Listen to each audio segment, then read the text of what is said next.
Il était né entre deux mondes. Il finira par les faire trembler. Il s'appelle Achraf Hakimi, né à Madrid, dans une famille marocaine modeste. 2 drapeaux, 2 cultures et un seul rêve, devenir un joueur pro. Très tôt, il comprend que le talent ne suffit pas, qu'il faut se battre pour exister. Au Real Madrid, il touche du doigt le sommet. Mais derrière les projecteurs, un mur invisible, celui des choix politiques, des hiérarchies et des places qu'on ne laisse pas. Alors il part. Dortmund, puis l'Inter de Milan, et enfin Paris. Partout. Il court, il perce, et il devient un symbole. Pas seulement un joueur, un message pour tous ceux qu'on n'attendait pas. Et puis vient la Coupe du Monde au Qatar. Le Maroc face à l'Espagne.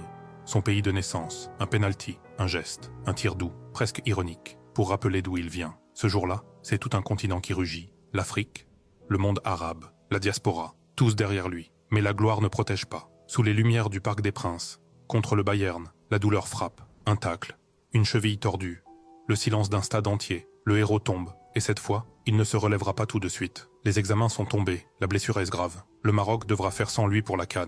Un vide immense, pour une équipe, pour un peuple. Mais même blessé, Hakimi reste debout dans les esprits, parce qu'un symbole ne joue pas que sur le terrain. Il inspire, il rappelle, il unit. Et peut-être que c'est ça, sa vraie victoire, être présent, même quand il ne peut plus courir.